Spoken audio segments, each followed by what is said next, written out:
네, 안녕하세요, 여러분. 진사로입니다. 이 시간에는 2024학년도 6월 고등학교 1학년 전국연합학력평가 한국사 영역에 대한 해설 강의를 진행하겠습니다. 1번부터 보실게요. 밑줄 친 이 시대에 대한 설명으로 옳은 것을 물었습니다.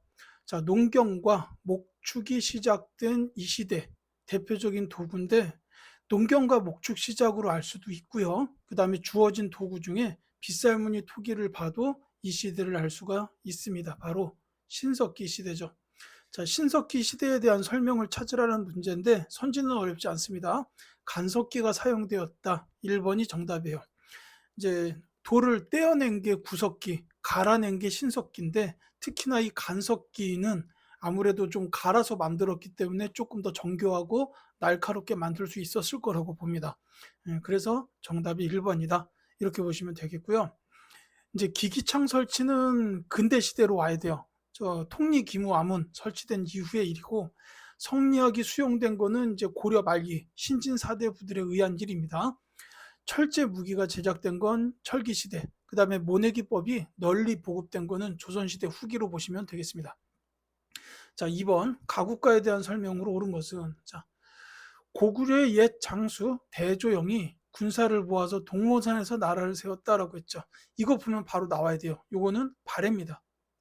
대조영이 건국한 나라, 즉 발해에 대한 얘기죠. 그 거란의 왕이 공격하여 상경성을 포위하였고 대인선이 항복을 청하니 마침내 발해가 멸망했다 이겁니다. 이때 거란의 이 왕이 그 이제 초대 황제라고도 했죠. 진의 나라에서는 아마 야유라 보기일 겁니다. 그래서 이 야유라 보기가 그 상경성을 점령하면서 발해가 멸망된 이게 이제 926년의 일이에요. 자, 발해에 대한 설명을 찾으라는 문제인데요. 해동성국이라 불렸다. 1번이 정답입니다. 자, 발해에 대해서 여러분들이 꼭 기억하셔야 되는 게 대조영이 나라를 세웠다. 이 동모산 일대에서 세운 거. 그 다음에 또 하나는 이제 그 주자감. 이게 대학교 교육기관이에요. 주자감이 설치됐다라는 거고 또 하나가 이제 오경 15부 62주. 그래서 이제 주자감 설치랑 오경 15부 62주의 지방 행정구역 체계를 가지고 있었다. 그리고 또 한 가지가 이제 해동 성국이라고 불리었다 정도입니다. 자, 비변사를 폐지한 거는 흥선 대원군 때 가야 됩니다. 균역법의 제정은 영조죠. 금관가야를 병합한 거는 신라인데 특히 그 법흥왕 그리고 대가야는 진흥왕이에요. 삼국사기를 편찬한 거는 고려시대의 그 김부식이라는 유학자가 쓴 겁니다. 자, 3번 볼게요. 밑줄 친 왕에 대한 설명으로 옳은 것을 물어봤습니다. 자, 왕께서 신돈에게 명하여 민생을 돌보시려 하는군. 자, 권세가들이 이대로 따를지 걱정일세라고 했는데 보니까 도감을 두어서 빼앗은 땅을 원래 주인에게 돌려준다. 억울하게 노비가 된 자를 양인으로 되돌리고자 한다. 이렇게 돼 있어요. 자, 이게 전민 변종 도감이라고 나와 있는데 이게 바로 공민왕 시대죠. 고려 공민왕의 개혁 정책에 보면 이제 크게는 두 가지예요. 반원 자주 정책 그리고 또 하나가 민생 안정 정책인데 반원 자주 정책으로는 이제 쌍성 총관부를 공격했다라든지 아니면은 뭐 정동행성 이문소를 폐지했다든지 이런 게 있고 전민 변종도감은 이제 민생 안정 대책이다라고 보시면 되겠어요. 이게 이제 밭 전자 백성 민자예요. 땅과 백성을 돌보기 위한 도감 임시기구다라고 보시면 되겠습니다. 자, 지금 제가 말씀드린 거에 정답이 있었어요. 4번 정동행성 이문소를 폐지하였다입니다. 이 정동행성 이문소는 원래 이제 그 원나라가 일본을 정벌하기 위해서 고려 땅에다 세웠던 이제 기구예요. 근데 이제 일본 정벌은 실패하고 이 정동행성은 남겨둬가지고 고려에 대한 내정 간섭 용 관청으로 한동안 사용을 했는데 이제 이 공민왕이 이 정동행성 이문소를 폐지한 겁니다. 자, 4번 갈게요. 가 국가의 문화유산으로 오른 것은 자, 가는 동쪽으로 신라와 접하고 서쪽과 남쪽으로 큰 바다에 닿고 북쪽으로 한강에 이른다. 성왕 16년 봄에 도읍을 웅진에서 사비로 옮기고 나라 이름을 가에서 남부여로 바꾸었다. 자, 도읍을 웅진이었다가 사비로 옮겼다. 그 다음에 나라 이름을 남부여로 바꾸었다. 이 나라는 어디냐면 바로 백제입니다. 이 백제가 이 대략 한반도 지도죠. 이 근초고왕 전성기 때는 평양 밑에까지 이렇게 차지했어요. 여기 이제 평양성 있는 이쪽까지 이제 차지를 했었는데, 이제 고구려의 장수왕 공격을 받고 웅진 쪽으로 천도하면서 이제 그 충청 전라 일대까지만 이렇게 이제 그 웅진 사비 이쪽만 갖게 되고, 한강 유역이 여기쯤 있었는데 이거 빼앗겼어요. 이제 그래서 여기서는 동쪽으로 신라, 여기 신라 있죠? 여기 신라 있고 이쪽에 가야도 있었어요. 신라하고 접하고 서쪽과 남쪽으로 큰 바다, 그리고 북쪽에 한강에 이르렀다라고 돼 있는, 이게 이제 백제에 대한 설명이라고 볼 수 있죠. 다만 근초고왕 시기는 아니고 광개토대왕 장수왕 이후 시기라고 보시면 되겠네요. 자, 어쨌든 백제의 문화유산 찾으면 되는데, 아우 뭐 이건 정답 2번이죠. 백제의 금동대학로라고 나와 있잖아요. 이게 종교행사 때 향을 피웠던 향로예요. 야, 근데 전 이거를 부여박물관 가서 이 향이 피어져 있는 모습까지 봤어요. 말도 못하게 멋있습니다. 예, 정말로 멋있어요. 그래서 백제가 문화 강국이었구나라는 사실을 이 금동대학로를 통해서 알 수가 있습니다. 자, 이 광개토 대왕릉 비는 장수왕이 세웠는데 높이가 7m에 달하는 매우 큰 비석이죠. 그 다음에 임신 서기석, 요거는 이제 신라 시대에 그 지금으로 따지자면 뭐라고 해야 되나, 일종의 타임캡슐 같은 거, 임신년에 그 학생들이 여기다가 야 우리 이제 유학을 제대로 공부해 보자, 언제부터 언제까지 이 부분 공부하자, 뭐 이런 내용을 적어놓은 돌이라고 보시면 돼요. 그러니까 그 당시의 학생들이 공부를 했던 근거, 뭐 이런 걸 나타내는 돌이라고 보시면 되겠습니다. 상평 통보는 이제 조선시대 후기에 사용됐던 화폐죠. 굉장히 많이 유통이 되면서 경제 발달에 큰 역할을 했어요. 팔반 대장경판, 요건 이제 고려시대 몽골 침입 시기에 이제 몽골의 침입을 불교의 힘을 통해서 극복하자라는 뜻으로 만들어진 그 대장경이라고 보시면 되겠습니다. 자, 5번. 가왕의 업적으로 오른 것은, 자, MBTI로 역사임을 분석하기. 네. 자, 고려 4대 왕 가인데요. 자, 최승로가 남긴 인문평 봤더니 대범함을 보였다. 자, 이 최승로가 나왔다고 해서 이거 성종이라고 생각하면 곤란해요. 인물평이잖아요. 자, 근데 여기 보시면 노비 안건법 실시를 통해 왕권 강화와 재정 확보라는 현실적 목표를 달성하고자 했다라는 거. 그 다음에 공신 숙청 과정에서 냉철한 모습을 보였다. 그 다음에 7년간 치밀한 계획을 세워서 여러 개혁을 추진했다. 자, 노비 안건법 보니까 아시겠죠? 바로 광종입니다. 자, 광종하면은 떠오르는 업적은 두 가지, 노비안건법 실시, 또 하나는 과거제를 시행했다라는 거예요. 따라서 정답은 5번이 되겠죠. 근데 이 문제는 참 참신하네요. 이 광종을 갖다가 MBTI를 알아냈다. ESTJ. 이렇게 됐다는 게 신기한데, 굉장히 이 7년간 치밀한 계획을 세웠어요. 이때 즉위한 다음에 아무것도 안 하다가 7년 뒤에 그 노비안건법과 과거제를 동시에 빵빵 시행을 하면서 이제 이거에 불만을 가진 호족들한테 역모를 씌워서 날려버렸어요. 그러니까 이거는 치밀한 계획 없이는 시행이 불가능한 거니까 분명히 제의는 맞습니다. 그래서 이제 광종의 MBTI가 아마도 ESTJ가 아니겠는가, 이렇게 이제 추론을 했다는 거죠. 자, 대가야를 병합한 건 진흥왕이라고 말씀드렸고, 탕평 비를 건립한 건 영조, 호포제를 실시한 건 흥선대원군, 그 다음에 별기군을 창설한 건 역시 통리 김무 아문의 일입니다. 자, 6번 갈게요. 다음 상황이 전개된 시기를 연표해서 옳게 고른 것은, 자, 거란군이 귀주를 지나자 강감찬 등이 맞서 싸웠다. 자, 이렇게 나왔어요. 거란군이 패하여 달아났다. 자, 귀주, 강감찬 등등 나왔습니다. 이거는 거란의 3차 침입이죠. 근데 연표는 어렵지 않게 돼 있네요. 이제 고려 건국, 무신 정변, 조선 건국. 그러니까 여기가 전기, 여기가 후기란 얘기죠.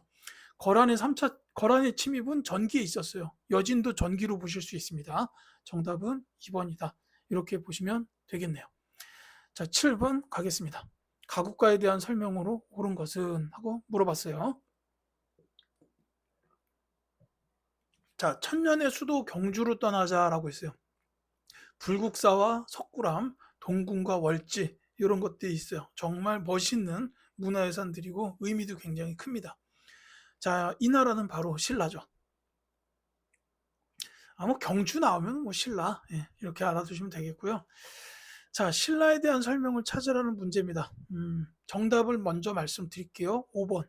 구주 오수경 체제를 정비하였다라는 거예요.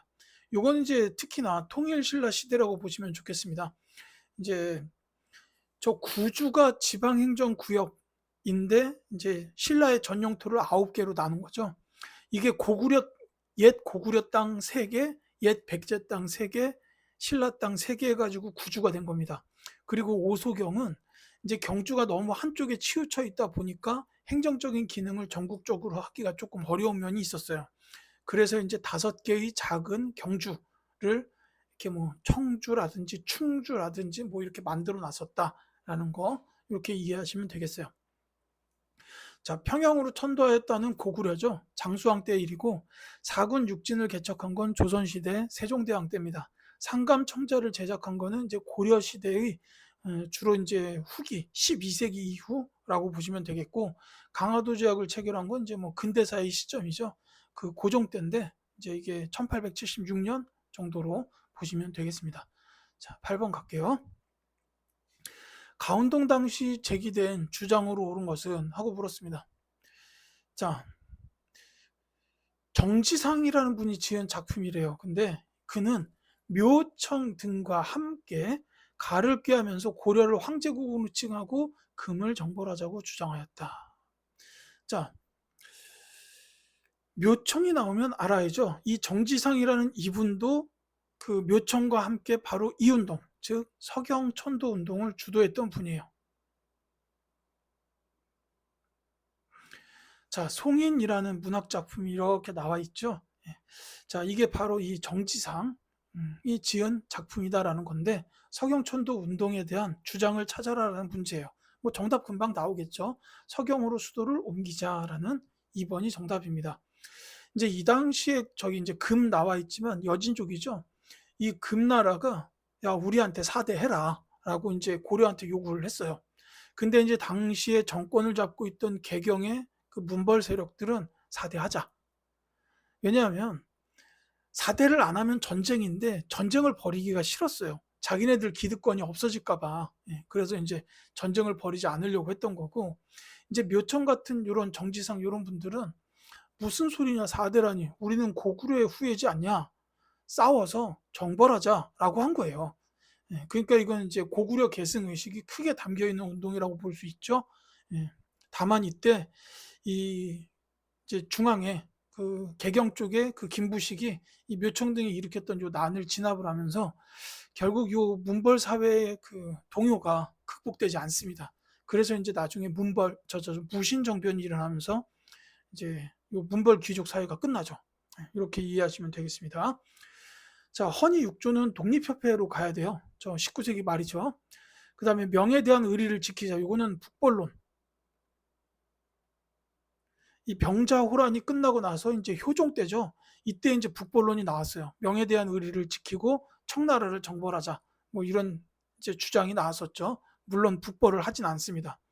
자, 교조 체제의 억울함을 풀어달라. 여기 좀 어려울 수 있는데요. 요거는 교조 신원 운동이라고 불러요.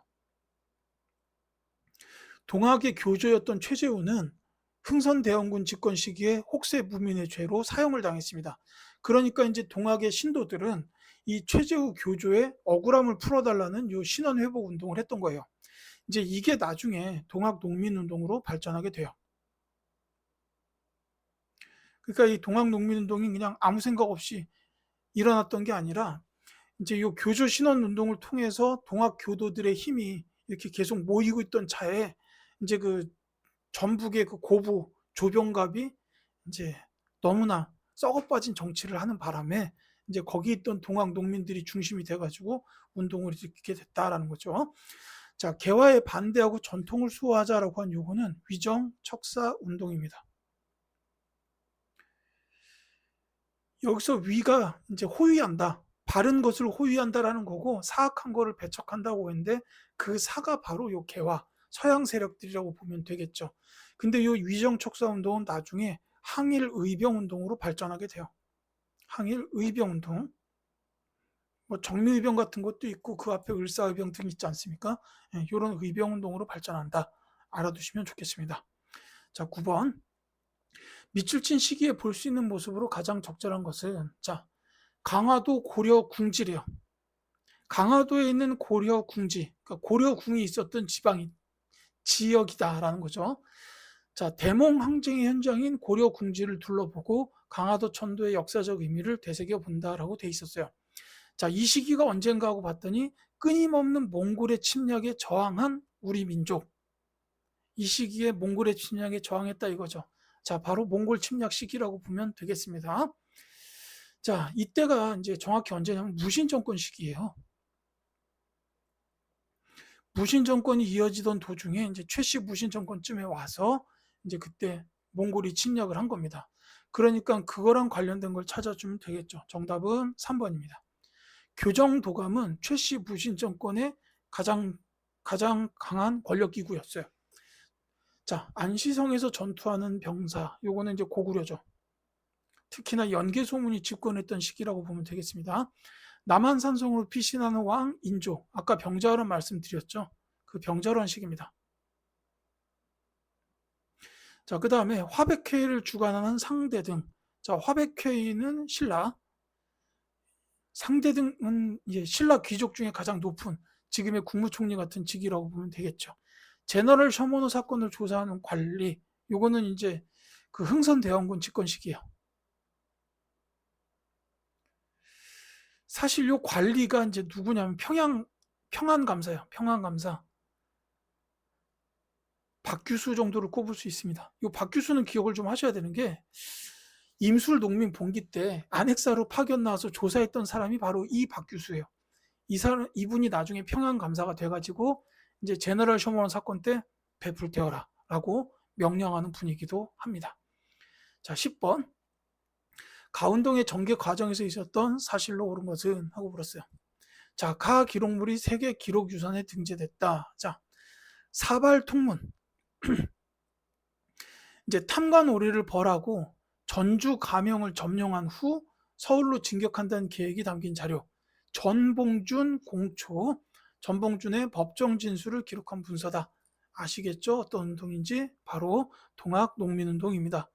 앞서 교조 신혼운동 설명드리면서 같이 얘기했던 그 동학농민운동이에요. 물론 이 앞에 보면은 이제 뭐 농민군 측이 작성했다 뭐 이런 내용도 있죠. 동학농민운동에 대한 설명을 찾아주면 되겠는데 일단 정답 먼저 말씀드릴게요. 집강소 이게 정답이에요. 5번입니다. 이게 동학농민운동이 그 순서로 보면 먼저 이제 그 아까 조병관 말씀드렸잖아요. 고부 지역의 군수로서 학정을 펼쳤다. 그래서 이제 그 농민들이 고부봉기. 이때 이제 전봉준이 그 여기서 이제 장군 역할을 했죠. 그 다음에가 백산봉기. 백산이에요. 백산봉기입니다. 백산봉기. 그 다음에 이제 두 전투가 있었어요. 황토현 전투랑 황룡촌 전투. 황토현, 황룡촌. 요 전투 이후에 전주 화약이 체결돼요. 그러니까 전주성 점령이 먼저죠. 전주성을 먼저 점령한 후에 전주 화약이 체결되고 요 이후에가 바로 지금 나온 집강소입니다. 근데 이때 일본이 경복궁을 불법 점령하는 사건이 일어나요. 그러니까 이 농민군들이 다시 한번 봉기를 합니다. 이번에는 이제 뭐 학정에 반발하는 이런 게 아니라 이제 일본을 무찌르고 고종을 지키자 이제 그런 뜻으로 봉기를 했는데 이제 우금치 전투에서 패하면서 이 동학농민운동이 결국은 실패로 끝나게 돼요. 요 흐름 기억하셔야 되는데 특히 이 문제에서는 집강소를 물어봤습니다. 개혁을 추진했다라는 거죠. 자, 그 다음에 여기 이제 사발통문이라는 게 있는데 그게 바로 요거예요. 이게 사발을 씌워놓고 여기다가 이 사람들이 전부 이름을 쓴 겁니다. 삥 원형으로 둘러가면서. 왜 이렇게 했냐면 누가 주도했는지 모르게 하려고. 와, 정말 대단하지 않습니까? 그러니까 이거를 막 이렇게 순서대로 착착착 쓰면은 맨 처음 써진 사람이 당연히 주동자라고 생각할 수 있잖아요. 그러니까 이제 이렇게 이제 사발에다가 사발 엎어놓고 주위에다가 이렇게 돌아가면서 글씨를 썼다. 여기서 바로 이 농민들의 대단히 선진적인 평등의식을 알 수가 있어요. 실제로 여기 집광소에서 나왔던 개혁안 중에 신분제를 철폐해라 내지는 과부의 재가를 허용하라 이런 것들이 있었어요. 그러니까는 이제 당시 이 동학 농민들은 굉장히 그 평등적인 사고방식, 그러니까 근대적 사고방식을 갖고 있었다. 이런 거를 같이 알 수가 있습니다. 이런 것 때문에 이 동학 농민운동이 역사적 의의가 굉장히 큰 거예요. 자, 다른 선지 볼게요. 후삼국이 통일되었다. 왕건, 고려죠. 그 다음에 통리기무화문 설치, 고종시대에 이제 개혁 정책을 추진하기 위해서, 개화 정책을 추진하기 위해서 1880년에 설치됐고요. 조명연합군이 결성된 건 임진왜란 때라고 보시면 돼요. 임진왜란. 평양을 탈환하게 됐죠. 자, 최씨 무신 정권 수립되었다. 이게 이제 무신들이 처음에 이제 권력을 잡은 후에 그 뭐 이의방, 정중부, 경대승, 이의민 자기네들끼리 이렇게 계속 권력 투쟁을 하면서 싸워요. 그러다가 이제 나중에 최충원이 이 상황을 딱 정리하면서 최씨 무신 정권을 수립하고 교정 도감을 설치하게 됩니다. 자, 11번 갈게요. 다음 상황이 나타난 국가에 대한 설명으로 옳은 것을 골라라라고 했습니다. 세조께서 형전과 호전은 이미 반포하여 시행하였으나 나머지 네 법전은 미처 교정을 마치지 못하였는데 갑자기 돌아가셨다. 이에 성종께서 그 뜻을 이어받아 경국대전을 완성하여 나라 안에 반포하셨다. 자, 성종 나왔죠? 조선시대입니다. 이 국가에 대해서 물어봤으니까 조선 세조 나왔어요. 수양대군이죠. 그 영화 관상 보면 나오는 그 이정재 씨 있지 않습니까? 멋있게 등장하는 내가 왕이 될 상인가 그 수양대군인데 조선에 대한 설명을 찾으라는 문제예요. 정답 먼저 말씀드릴게요. 의정부 6조 체제로 운영되었다라고. 이게 이제 정답이에요.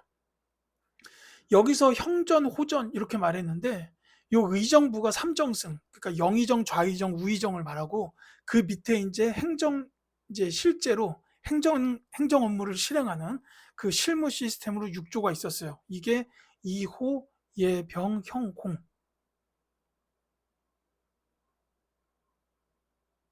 이렇게 6개입니다. 6조 6개인데 여기 보면 형전, 호전이라고 돼 있죠.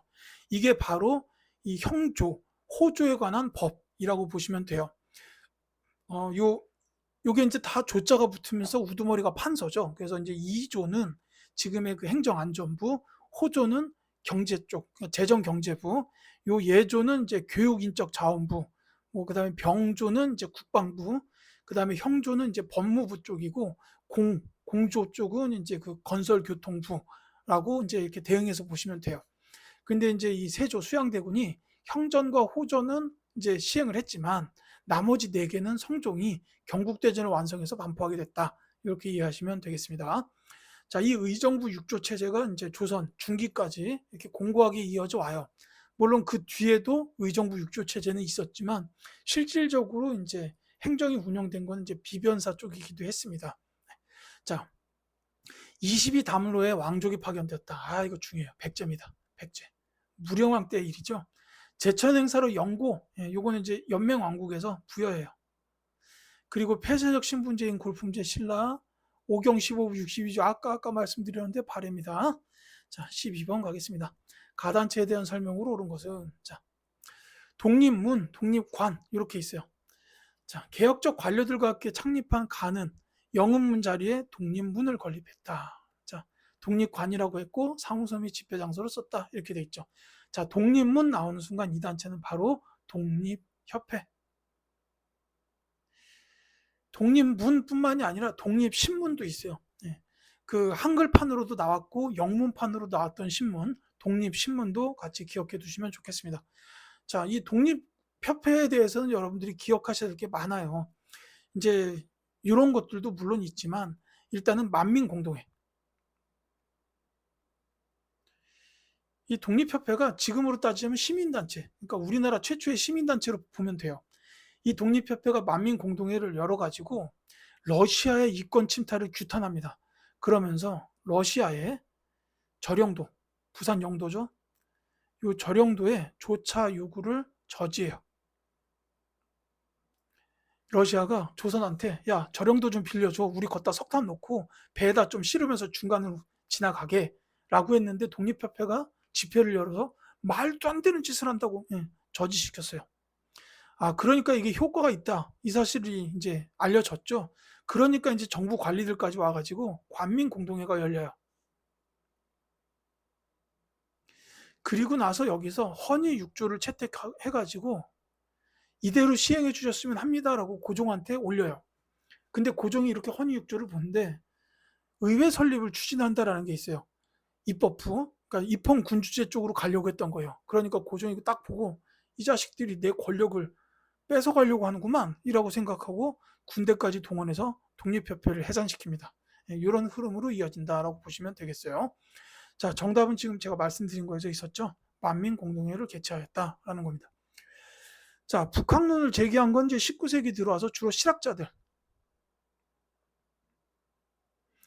이제 박제가 같은 분들이 이제 북학론을 제기했어요. 청나라를 배워야 한다. 뭐 저기 박지원도 마찬가지고 청나라를 배워야 한다라는 이런 북학론을 제기했고 이모군란에 가담하였다. 여기 이제 이모군란은 구식 군인들이 이제 일으켰던 난이에요. 자, 그다음에 백제 부흥운동을 주도하였다. 이게 그 전국연합 학력평가에서 선지로 나온 건 제가 처음 본 것 같은데, 요거는 저기 세 사람이 있어요. 흑지상지, 도침, 복신 이런 분들이 있습니다. 백제 멸망 직후에 백제 부흥운동을 주도한 사람이 이렇게 세 분이에요. 그리고 이제 여기에 뭐 이것까지 하실 필요는 없어요.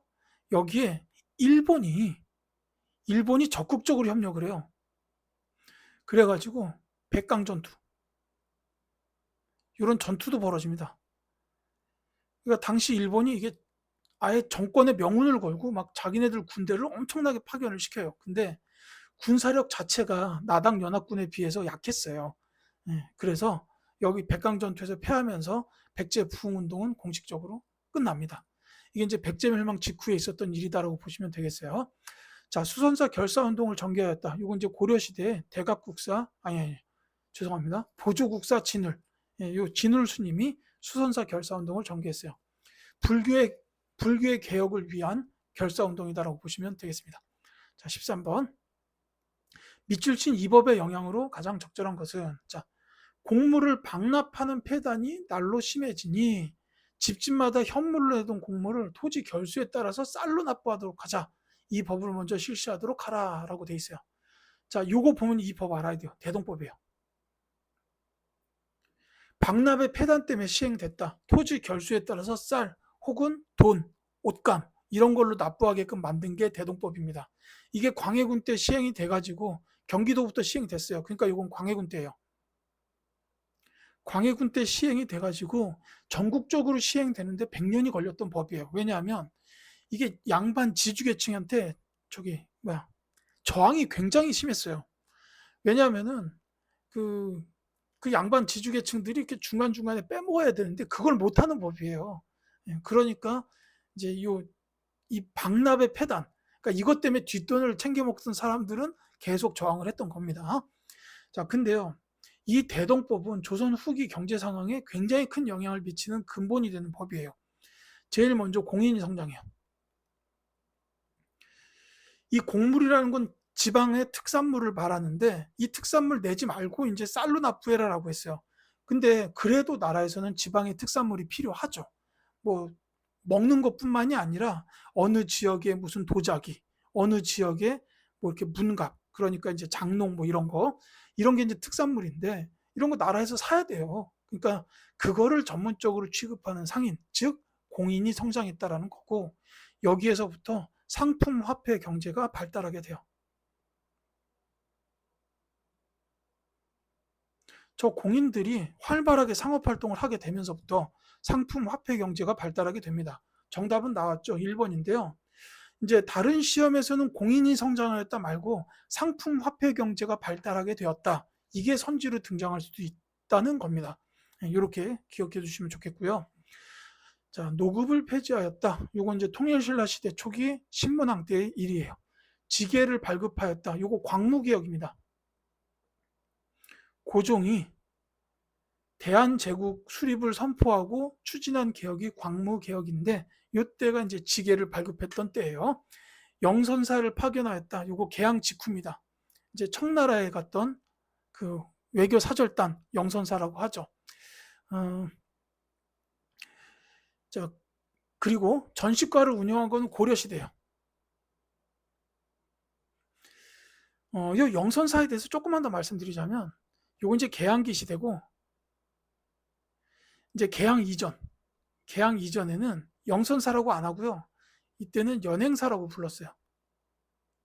이름이 좀 다릅니다. 다르게 나올 수도 있어서 요것만 좀 추가적으로 설명드렸어요. 자, 14번.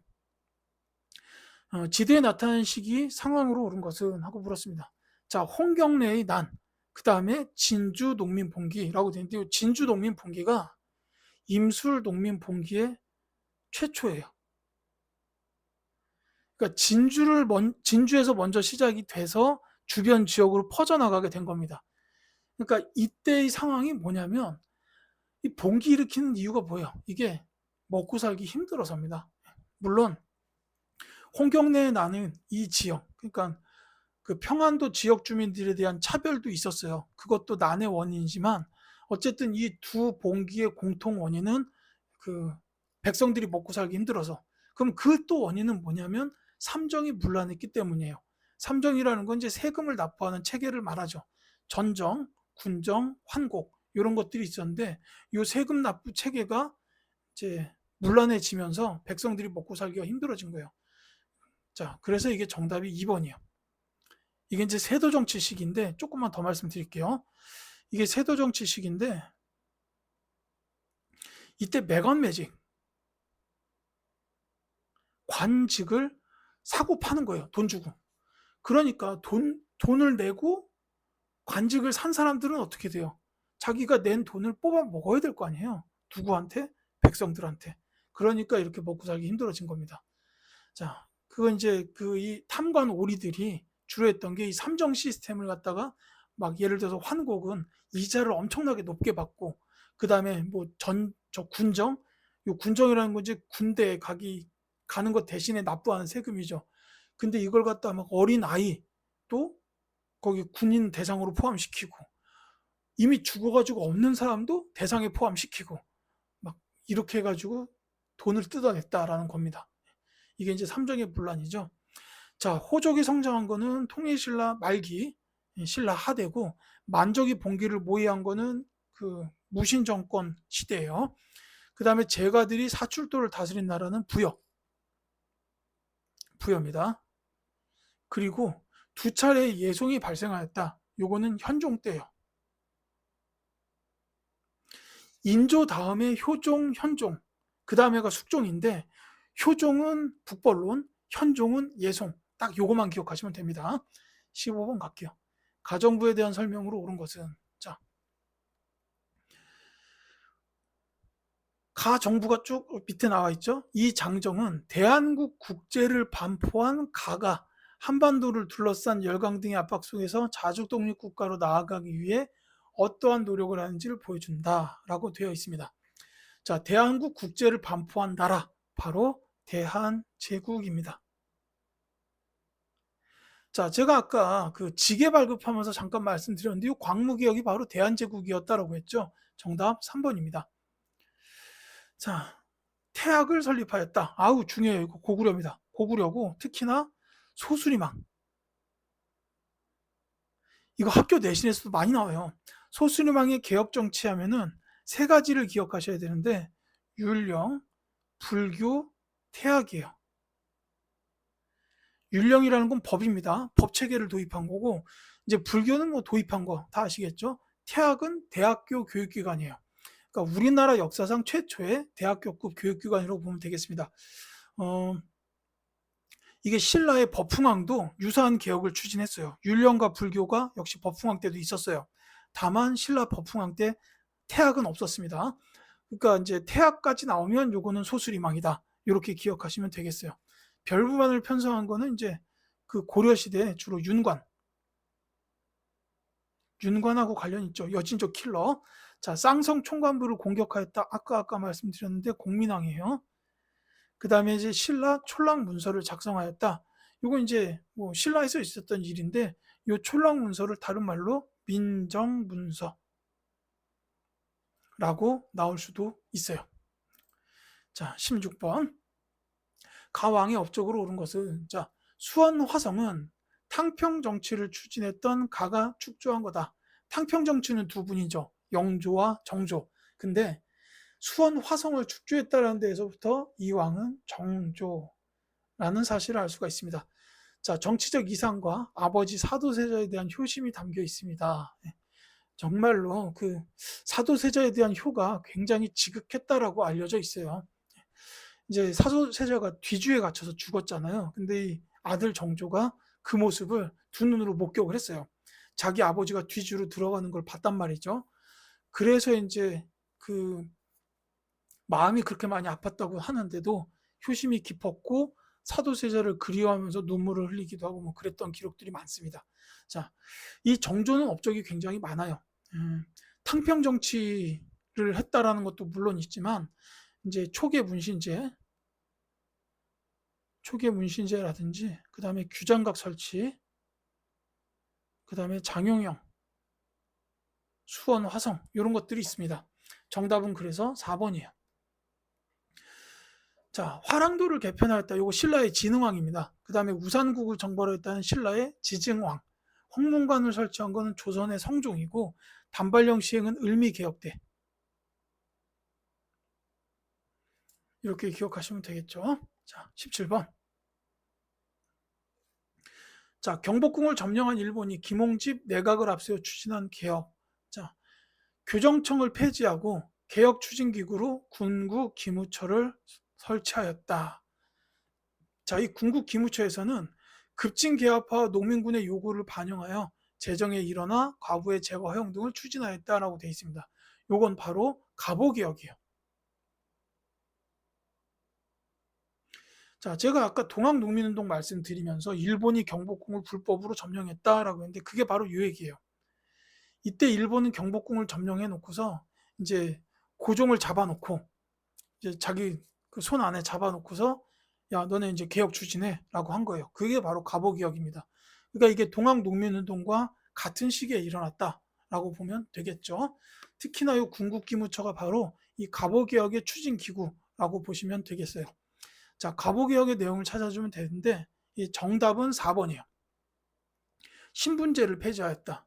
이게 바로 이 동학농민운동에서의 농민군 요구 중 하나였어요. 근데 이제 일본에서도 그때 신분제 폐지돼 있었고 그래서 이제 추진을 하게 됐다라고 이렇게 보시면 되겠습니다.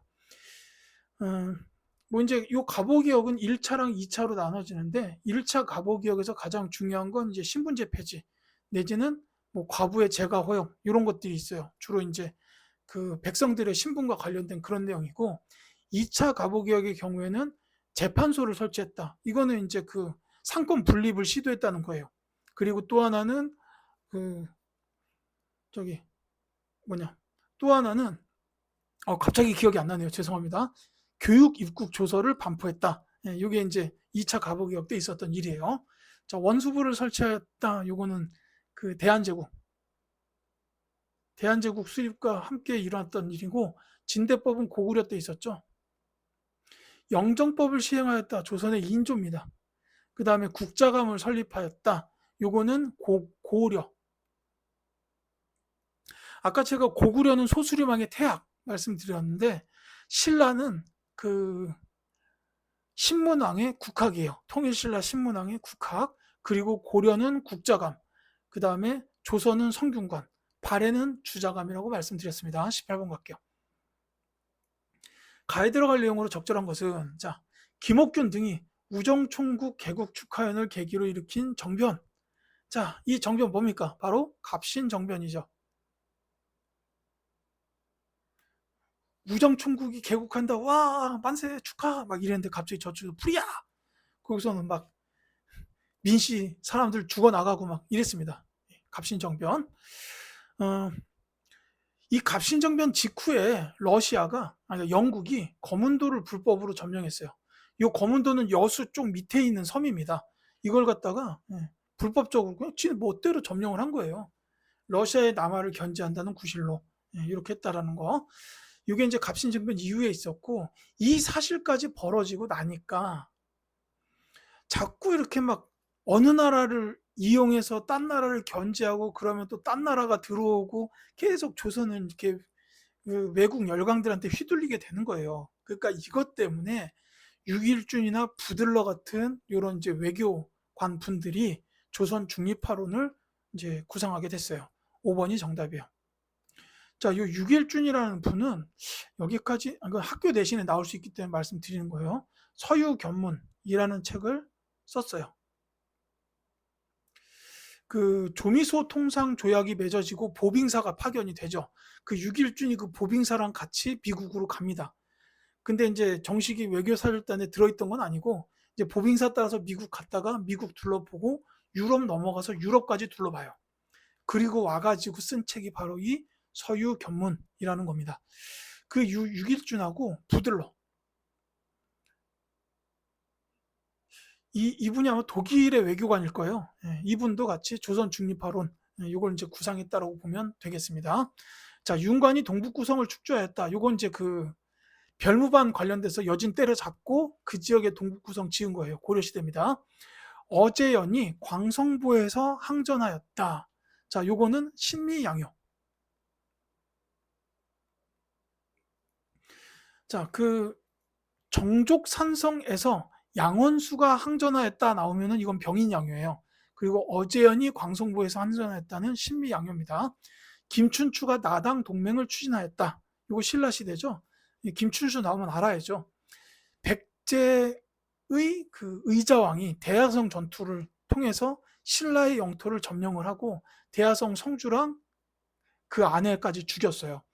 그러니까 이제 신라로서는 위기감을 느끼고, 당시 이제 재상이었던 김춘추가 이제 고구려로 갔다가 빠꾸 먹고, 영계소문한테 빠꾸 먹고, 그러고서 이제 나당 동맹 당나라로 가가지고 이걸 성사시키죠.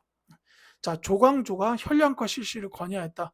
요 현량과라는 거는 이제 현명한 선비들에 대한 추천제도, 추천을 통해서 이제 중앙 정치에 등용하는 제도였는데, 다만 이 조광조, 이분이 이제 개혁 정책을 추진하다가 나중에 기묘사화로 결국은 죽게 됩니다. 이 살인이었죠.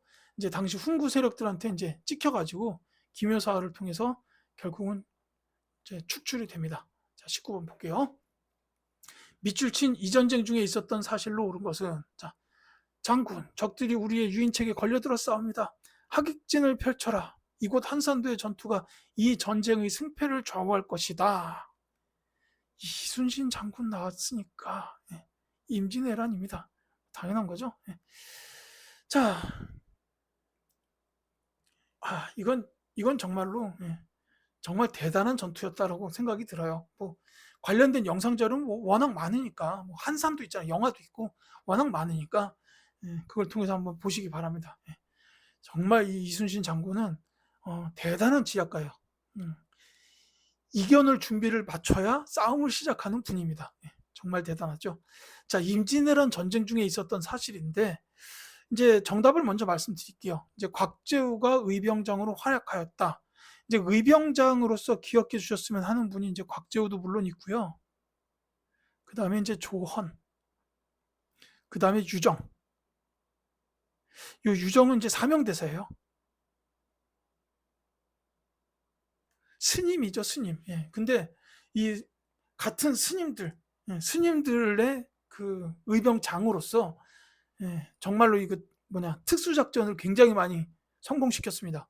그리고 나중에 이제 임진왜란이 끝나고 나서는 외교관 역할을 해가지고 쇠환사, 일본 가서 포로들을 데려오는 이런 역할을 하는데, 당시에 일본 승려들이 요 유정 스님을 보고 막 눈물을 흘리면서 환영을 했다라고 이제 이렇게 기록이 돼 있어요. 굉장히 이제 명망 높았던 스님이기 때문에 그렇죠. 자, 삼별초가 제주도에서 항쟁하였다. 이건 이제 고려시대 그 원간섭기로 넘어가는 시기라고 보시면 되겠고, 진흥왕 나왔으니까 이건 신라죠. 양원수가 정족산성에서 승리하였다. 아까 말씀드렸듯이 이거 병인양요입니다. 광성보의 어제연 장군은 신미양요예요. 을지문덕이 살수에서 왜적을 격파하였다. 이거 고구려를 말하는 거죠. 자, 20번 가겠습니다. 가인물에 대한 설명으로 옳은 것은, 자, 땡전 한 푼 없다라는 말은 어디에서 유래되었을까라는 거예요. 고종의 아버지 가가 바로 나와야 됩니다. 흥선대원군. 자, 경복궁 중건 비용을 마련하기 위해 당백전을 많이 발행하여 돈의 가치가 떨어지고 물가가 올라서 백성들이 고통받게 되었다. 백성들은 가치가 아주 낮아진 당백전을 당전, 땅전, 땡전으로 발음했고 이게 오늘날까지 이어지게 되었다. 자, 1894년 신식화폐 장정에 따라서 한 냥은 10전, 즉 100푼으로 정해지면서 한 푼 없다라는 말은 가진 게 별로 없다는 뜻을 쓰이게 되었다. 이런 것도 이제 역사를 통해서 알 수가 있군요. 한 푼이라는 게 여기서 나왔다고 보면 되겠다라는 겁니다. 자, 흥선대원군에 대한 설명인데요. 정답은 3번이에요. 척화비를 건립하였다. 이 흥선대원군에 대해서는 이제 학교 내신 시험을 위해서는 세 가지를 기억하셔야 돼요. 이제 왕권 강화랑 민생 안정, 또 하나가 이제 통상수교 거부예요.